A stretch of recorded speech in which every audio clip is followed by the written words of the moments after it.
E aí, gente, tudo bem? Hoje a gente vai estar falando um pouquinho sobre o processo de revolução industrial. Como que se deu tudo isso, todas as suas transformações muito significativas para pensarmos as relações de trabalho atualmente, né, no mundo globalizado, as transformações na Europa, principalmente, né, no país que foi o responsável pelo pioneirismo da Revolução Industrial, que foi a Inglaterra, e todas as suas consequências e transformações a partir disso. O contexto que a gente está falando, o contexto histórico de tudo isso, é o antigo regime, é o Estado absolutista que a gente veio estudando nas últimas aulas. A gente está num processo de declínio do sistema absolutista e a consolidação significativa e ascensão da burguesia. Então a gente tem principalmente aí no cenário da Inglaterra, muitas modificações políticas. O antigo regime já está, né, no fim, chegando ao fim. No contexto inglês, a gente tem modificações no quesito da participação de uma burguesia do parlamento. A gente tem uma formação aí de um Estado que tem cada vez mais limitado a atuação do rei. E diante desse contexto, né, na Inglaterra, a gente vai ter esse fim do antigo regime e a montagem do mundo burguês. Então, a burguesia ela começa a ascender significativamente e consolidar o capitalismo industrial. Então, nesse momento, a gente tem a consolidação do capitalismo industrial, que a gente viu o capitalismo como mercantil, né, baseado aí no mercantilismo, e agora a gente tem o capitalismo industrial, baseado nas técnicas industriais que serão desenvolvidas na Revolução Industrial. Lembrando, gente, que a Revolução Industrial, ela torna possível a formação, né, da grande indústria mecânica. E essa grande indústria, né, mecanizada, de tecnologias, que vai ser a base material do capitalismo. Então, a gente vai ter várias reestruturações de relações de trabalho, de forças produtivas, né, os donos dos meios de produção, quem vende a sua força de trabalho. A gente está nesse momento do artesanato para um sistema assalariado, mecanizado, e que tem muitas mudanças muito significativas nessa relação do trabalho. No contexto inglês, a gente viu nas últimas aulas as revoluções inglesas, o que mobilizou esse processo de participação da burguesia, limitando a atuação do rei e dando uma certa estabilidade política na Europa, na Inglaterra. No contexto da Europa, a gente vai ver as revoluções burguesas, né? A principal delas, a Revolução Francesa, que vai fazer com que haja mudanças em vários níveis nesse momento. Então, a gente tem mudanças no nível econômico, mudanças no nível político e mudanças no nível ideológico. Então, no final do século XVIII e início do século XIX, que é a era das revoluções, a gente vai ter essas mudanças muito significativas. No nível econômico, a gente pode considerar a Revolução Industrial, como a gente vai estudar agora. No nível político, a Revolução Francesa, que é o sepultamento completo do absolutismo, e no nível ideológico a gente vai ver o movimento iluminista.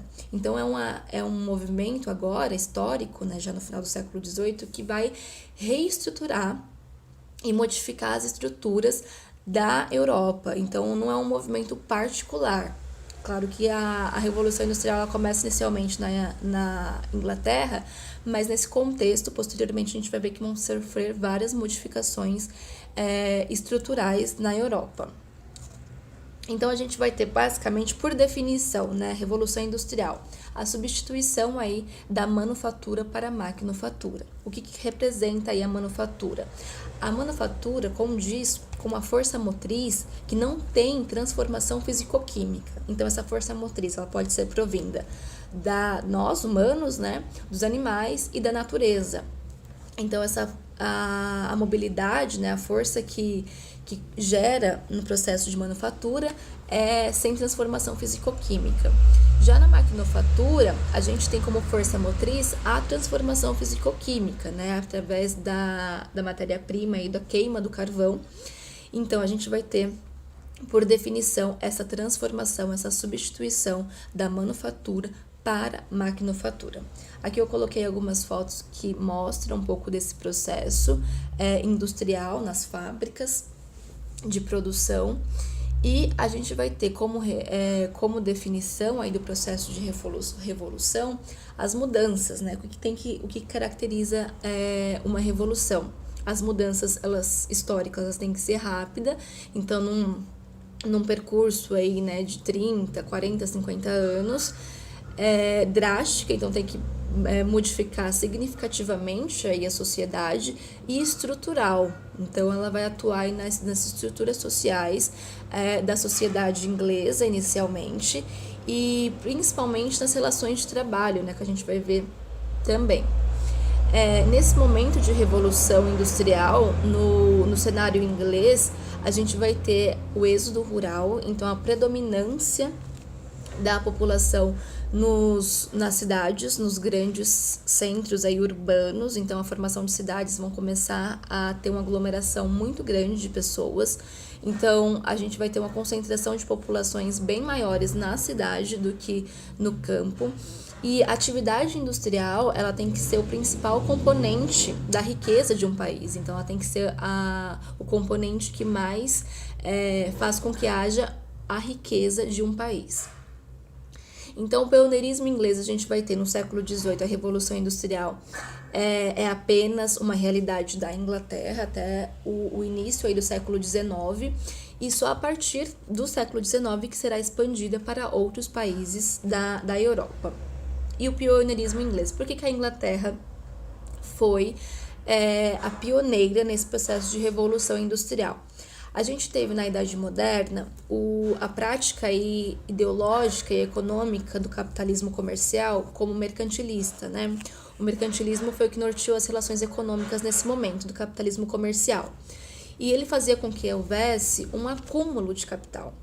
E os ingleses, eles conseguiram ter um enriquecimento muito significativo com essa prática mercantilista. Então, eles conseguiram ter um acúmulo de capital significativo e bom o suficiente para que desse a possibilidade de ocorrer uma revolução industrial.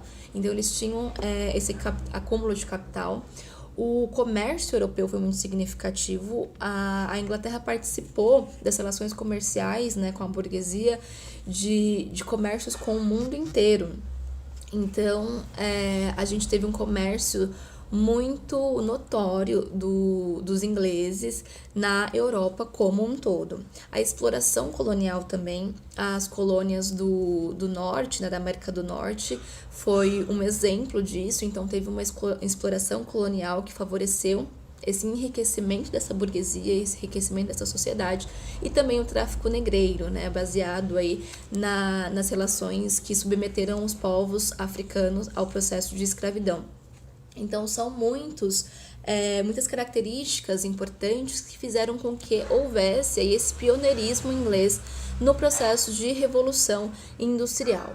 A gente vai ter também um ato de navegação estabelecido por Oliver Cromwell, né, lá em 1651, favorecendo aí as práticas de transportes, né, no transporte das embarcações inglesas, favorecendo também que houvesse uma construção e desenvolvimento da marinha inglesa.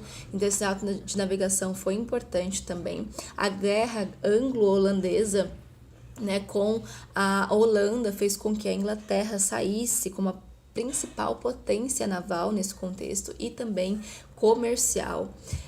E as revoluções inglesas que a gente viu, que deram também a ascensão dos poderes aí políticos da burguesia. O puritanismo, que baseado nos princípios, né, do calvinismo, fez com que houvesse também mais significativamente esse acúmulo de capital dessa sociedade.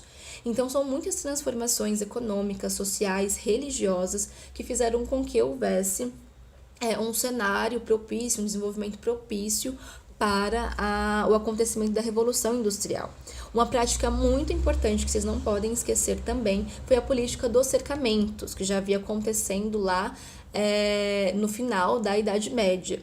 Então, essa política dos cercamentos, a gente começa a pegar áreas rurais que tinha participação de camponeses, de trabalhos de camponeses, e tornar essas áreas privadas. É a privatização do meio rural para a produção de lã, para a produção de tecidos, né, como uma matéria-prima e produção de lã também.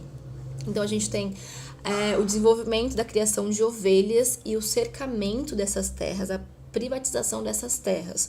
Com isso, gente, a gente vai ter a expropriação. Então, os camponeses eles vão ser extraídos, vão ser mandados embora, basicamente, dessas terras, fazendo com que eles não tivessem meios e recursos para trabalharem e que se direcionassem aí para saíssem, né, do campo para as cidades. Então a gente tem um excedente aí, uma mão de obra que foi expropriada, né? Os camponeses eles foram expropriados das terras e a gente vai ter essa mão de obra que vai ser utilizada para o desenvolvimento industrial nas indústrias que serão desenvolvidas nesse momento.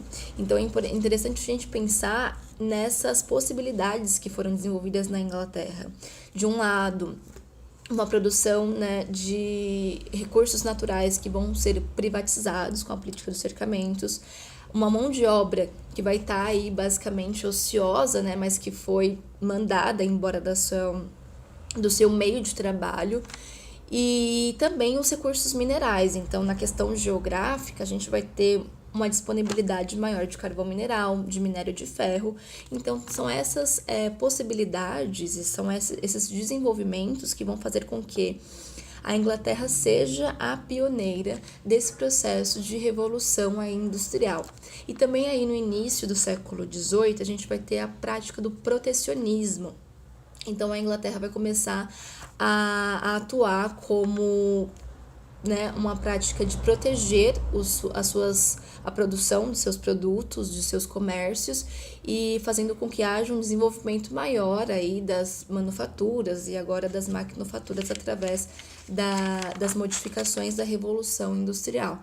Então, essa prática, essa política protecionista também favoreceu esse desenvolvimento. Então, nesse campo de desenvolvimento de revolução industrial, a gente vai ter um avanço técnico muito importante, né? A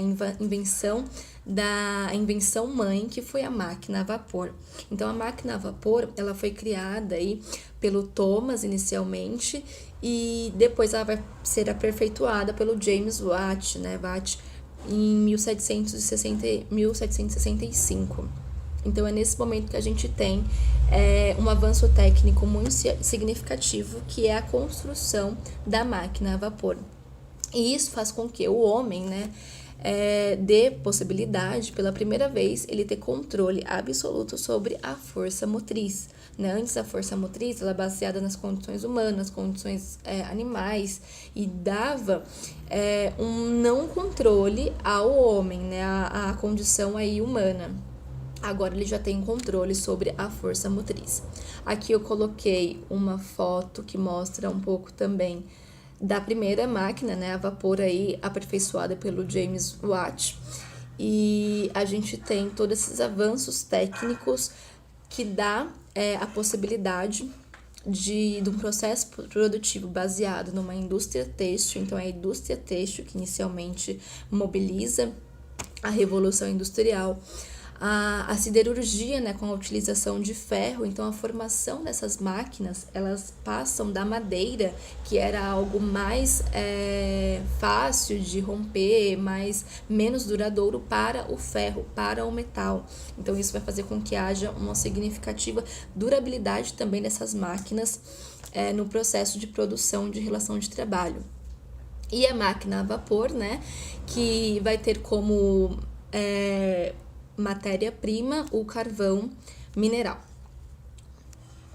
E as transformações sociais? As transformações sociais nesse momento, gente, foram inúmeras, assim. O desenvolvimento urbano, que a gente viu todo esse processo de êxodo rural, as pessoas indo para as cidades, fez com que as cidades, elas crescessem de forma desordenada. As cidades, elas não comportavam, as cidades inglesas, elas não comportavam a quantidade de pessoas que foi para lá. E isso fez com que houvesse um inchaço urbano. Então, as pessoas ficaram em condições muito precárias, né? Quando a gente tem um aumento populacional muito grande, uma cidade que não tem estrutura para essas pessoas, a gente vai ter uma precarização da vida muito grande. Então, as condições sociais são extremamente precárias, a formação de periferias, de favelas, de saneamento básico muito precário. Consequentemente, a gente também vai ter uma violência urbana muito grande, uma criminalidade muito grande e pobreza. Então, isso são consequências, assim, diretas desse processo de revolução industrial que não foi desenvolvido, não foi estruturado nas questões sociais. Então, a gente tem um impacto significativo na produção, na economia e nas transformações econômicas da Inglaterra, mas também temos impactos muito drásticos nas transformações sociais. Essas camadas populacionais ficavam em condições muito difíceis de sobrevivência. Então, a gente tem uma violência, criminalidade, uma pobreza muito grande também. Então, aqui eu coloquei as principais cidades na Inglaterra que tiveram um aumento populacional e tiveram, principalmente Londres, né, que foi a principal cidade que recebeu as pessoas aí provindas dos meios rurais, mas aqui estão outras cidades também que passaram por esse crescimento desmedido aí populacional.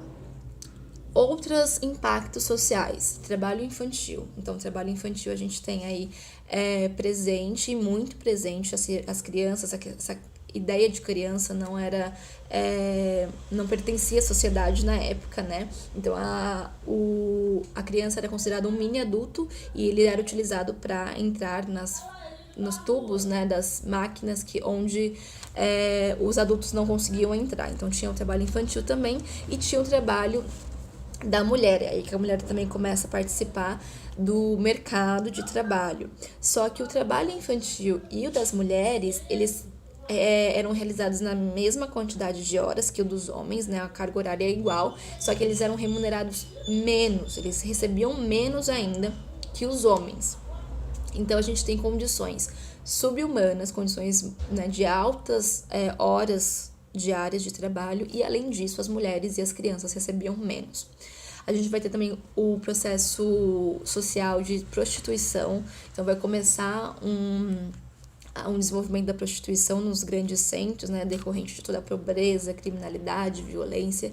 A carga horária que essas pessoas trabalhavam era de 14 a 16 horas diárias. A gente vai ter um tipo de violência simbólica, porque ao mesmo tempo que esse proletário, né, esse trabalhador, ele começa a ter essa quantidade de horas muito grandes, ele tem condições humanas muito drásticas. Isso vai ter muitos tipos de violência, né, arquitetadas aí pelo próprio Estado burguês que está se formando. Como consequência também a gente vai ter o alcoolismo e o uso de entorpecentes muito forte, porque essas pessoas, elas não têm podemos dizer que hoje, né, a ideia de saúde mental na época não era possível, mas hoje a gente pode dizer que a saúde mental dessas pessoas era extremamente debilitada, não tinha nenhum tipo de saúde, nem mental e nem física, né? Então, o alcoolismo e essa dependência aí de drogas fica mais propício como fuga dessa realidade, né? Então, a única forma de você conseguir sobreviver nessa realidade industrial é você estar entorpecido de alguma forma. Então, muitos historiadores consideram que não haviam condições de viver sóbrio nessa sociedade industrial, porque a brutalidade, a violência, as condições eram muito drásticas. Então, essas transformações sociais, é importante a gente se ater a isso para ver como que a Revolução Industrial, por um lado, né, acaba tendo êxito economicamente, mas, por outro lado, a sociedade da época sofre consequências muito perversas. Aqui eu coloquei a foto de crianças trabalhando, né, nas indústrias, e a gente vai ter também a divisão social do trabalho. Então, a gente não tem mais uma sociedade estamental. A gente tem uma certa possibilidade de ascensão social. A gente vai ter a burguesia, que são a proprietária dos meios de produção, e o proletariado, que é a pessoa, né, que vai vender a sua força de trabalho. Acredito que vocês vão ver também mais essa divisão, esses estudos, né, sociológicos nas aulas de sociologia com Marx, estudando um pouco mais a fundo o marxismo. Mas a gente tem, nesse momento, uma divisão social cada vez mais acentuada dessas classes, né, burguesia e proletariado, e a gente vai ter também a formação aí, como resultado de tudo isso, uma luta de classes que vai se acender cada vez mais. Então, o trabalhador, nesse momento, ele se torna, né, um componente à produção. Então, ele é um componente acessório a essa produção, né? Então, ele pode ser substituído a qualquer momento. Então, é importante não só a burguesia, os donos, né, o capitalista, os donos do meio de produção, eles não estão importando com nenhum tipo de condição de saúde física, mental desse trabalhador, apenas sua prática acessória, né, a sua venda aí da sua força de trabalho. Resultados de tudo isso: luta de classes, né? A primeira manifestação vai acontecer lá no século XIX, com o movimento ludista, que é a quebra das máquinas. A gente vai ver um pouquinho mais sobre isso mais para frente. Os impactos ambientais foram inúmeros: poluição, esgotamento dos recursos minerais, o consumismo, porque agora a gente tem uma produção em larga escala, né? A ideia de produção é uma sociedade produtivista. Então, logo, a gente precisa construir esse ideário de consumismo para que essa lógica industrial permaneça, e ela permanece até os dias de hoje, né? O consumo aí de combustíveis fósseis extremamente impactantes, né, no meio ambiente. E a gente vai ter também recursos limitados aí diante dessa lógica produtivista. Então, cada vez mais a produção de materiais, de relações comerciais, nessa lógica produtivista, vai fazer com que os recursos naturais eles se tornem cada vez mais debilitados, né, cada vez mais limitados. O declínio do artesanato, então a prática do artesão anterior, né, a essa relação de trabalho, ela já não tem mais espaço, porque a gente tem uma incapacidade de concorrência diante tanto dos preços que vão cair muito, né, dos preços industriais baixos, quanto do processo de produção de um produto. Então, a gente tem uma questão muito exponencial, pode dizer, de fabricação de produtos, de tempo, de padronização de produtos. Então, não tem como esse artesão concorrer com uma indústria, com uma fábrica. Então, a gente vai ter o declínio do artesanato. Então, basicamente, gente, essas foram aqui eu coloquei as fases da Revolução Industrial, mas só para frisar um pouquinho esse processo inicial da Revolução Industrial, a gente tem mudanças muito severas e muito drásticas mesmo na estrutura da sociedade, e isso nos quesitos econômicos, políticos, sociais. Na primeira fase aqui da Revolução Industrial, a gente vai ter, né, que é considerada que aconteceu somente na Inglaterra, então vai ser aí da metade do século XVIII até o século XIX. Ela acontece, como a gente viu agora na Inglaterra, né, com a indústria têxtil, a tecnologia a vapor e o combustível, que é o carvão mineral, o transporte, né, nesse momento marítimo e ferroviário. Mas terão mais outras duas fases da Revolução, que aí a gente vai estudando ao longo da formação dos processos históricos. Na segunda fase, a gente vai ter já ir para o século XIX e a gente tem também em outras regiões, né, na Europa, nos Estados Unidos, no Japão, e a gente vai ter transformações também significativas, mas é um movimento que vai aperfeiçoando o que foi a Revolução inicial, né? A revolução da primeira fase, por exemplo. Então, a gente só estuda um processo de revolução industrial e ele vai se aperfeiçoando ao longo aí dos anos, né? Então, tem uma tecnologia maior, uma indústria mais diversificada, mais ampla, e até chegar na terceira fase, né, da Revolução Industrial, basicamente o que a gente está vivenciando, que já tem uma escala global aí, no desenvolvimento de softwares, hardware, informática, robótica, é o que a gente vive mais atualmente. Só que o processo de Revolução Industrial ele foi um só, que mudou, né, drasticamente as estruturas econômicas, políticas e sociais, e aí ele foi sofrendo aperfeiçoamentos ao longo aí do tempo.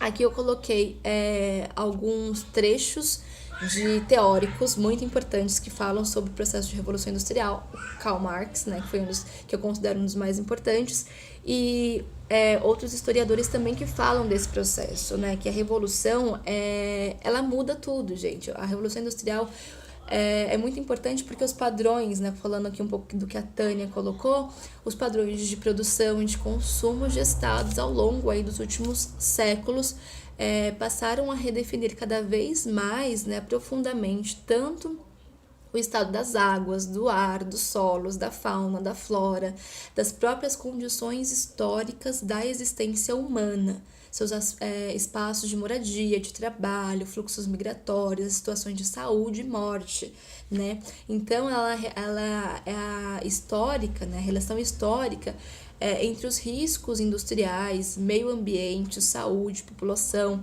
formas de civilização. Nas sociedades industriais contemporâneas, a relação mostra-se, né, particularmente essa forte perceptível nos ramos poluentes, petroquímico, químico, nuclear. Então, gente, eu acabei colocando esse trecho para mostrar a influência desse processo de revolução nos nossos dias atuais, né, mas no âmbito geral da vida, da saúde, população, né, modos de civilização, migração, meio ambiente. Então, isso é importante para a gente ver o que muda, todas essas dinâmicas de trabalho e, sobretudo, o que o Marx vai falar da vida social, política e espiritual. Porque agora a gente muda, né? A gente tem um trabalhador, tem uma população que está na cidade, no meio urbano, que está vendendo a sua força de trabalho, que trabalha 14, 16 horas por dia por um preço baixíssimo. Esse trabalhador, ele se torna,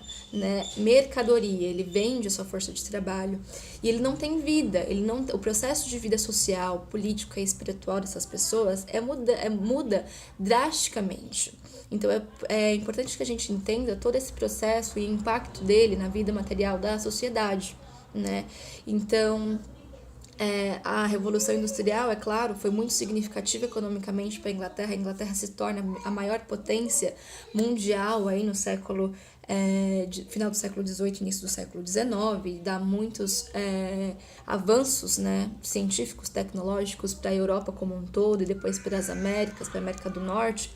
Mas, à custa disso, a gente tem uma camada de trabalhadores, né, que se submetem a tudo isso e que não se veem obrigados mesmo a venderem a sua força de trabalho e a se adaptarem, né, bem entre aspas, a esse processo de produção e essas novas tecnologias. Aqui eu coloquei alguns filmes muito importantes, interessantes, que mostram todas essas modificações aí das relações de trabalho, Os Miseráveis, Tempos Modernos, e Germinal, que mostra como que se deu esse processo, qual o impacto disso para a classe trabalhadora nesse momento aí de mudança, né, drástica, mudança estrutural da sociedade, gente. Então, espero que tenha ficado claro alguns aspectos, porque a Inglaterra, né, foi a pioneira nesse momento, quais são os impactos de tudo isso para nossa vida atualmente, e bons estudos aí para vocês.